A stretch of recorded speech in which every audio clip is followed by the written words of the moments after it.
Hey, what's up guys? John here. The state of New York is asking people to donate to Jeff Bezos because of the migrant crisis. Mayor Eric Adams says the migrant crisis will destroy New York City and cost $12 billion over the next 3 years. Well, Jeff Bezos indirectly, the Bezos family. You have to ask yourself why.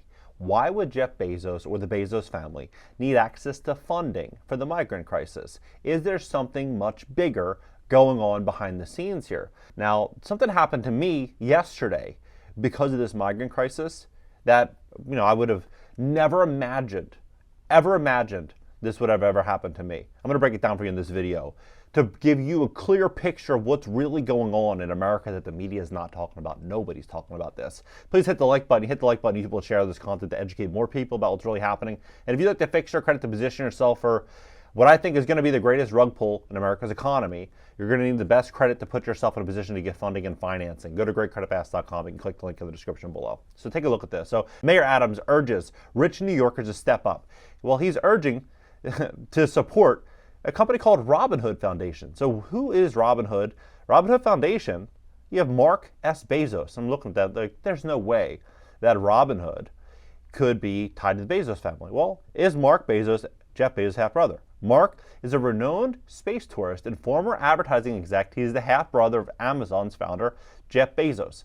So the people of New York are struggling financially due to what's happening. Inflation, cost of living, sky-high rents.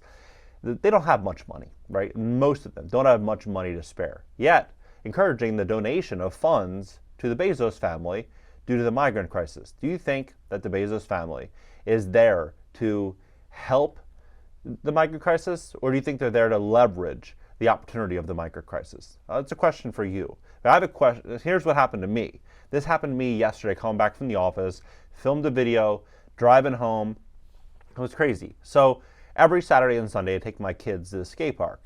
I grew up skateboarding, they ride bikes, we have a good time. So we go home, and as I'm driving through this community, I see these two guys. They look like maybe like 20, 21 maybe.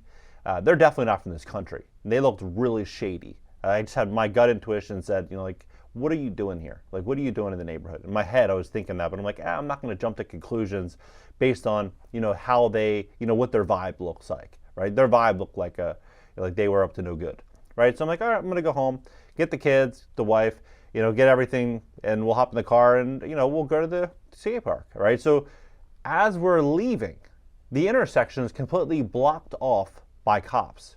I'm talking 8, 9 cop cars. There had to be 12 to 15 cops in this intersection.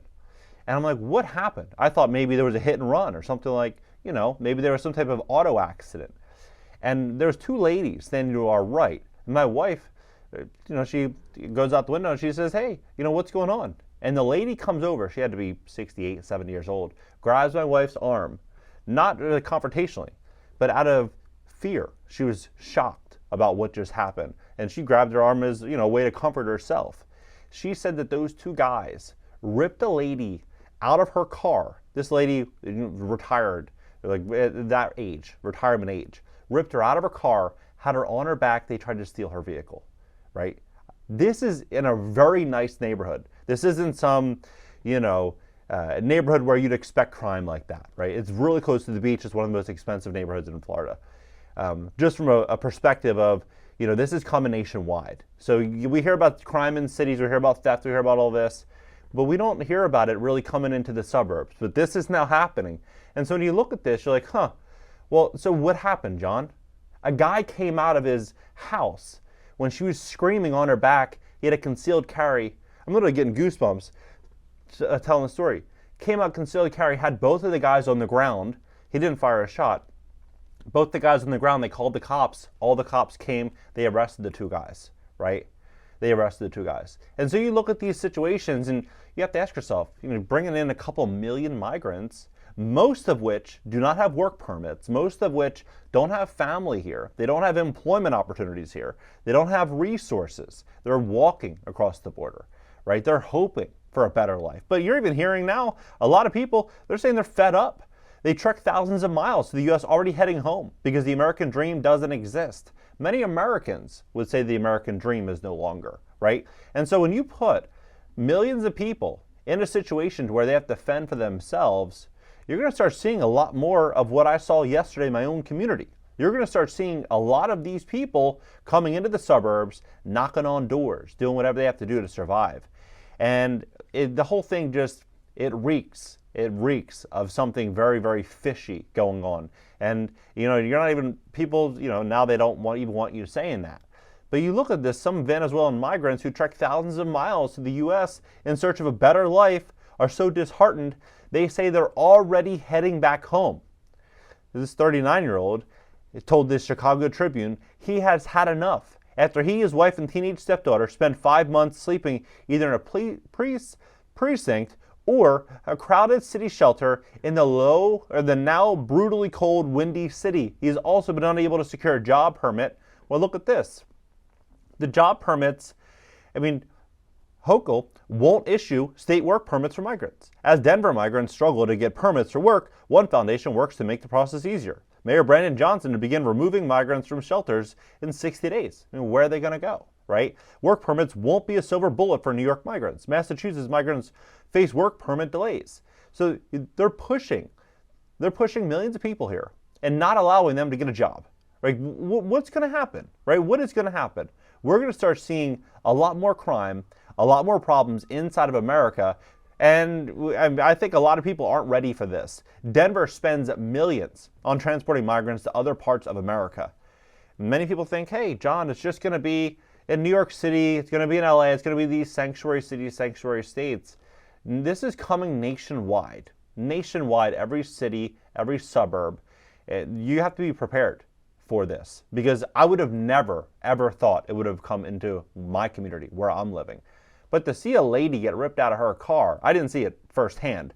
But when I pulled up to the intersection, I saw the cops and I saw the story told to us, and see these people in the back of the car, to see this actually happen, it's very revealing that this is what the future of America is going to look like. You always are going to want to be in a position to where you can protect yourself and your family, regardless of if people say, oh no, you shouldn't do that because it's not good.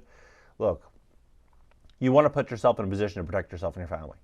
You want to put yourself in that position, because as the cost of living goes up, inflation gets worse, job layoffs continue to get worse, what's going to happen? People are going to start doing things they would have never, ever considered doing. Good people are going to be forced to do bad things.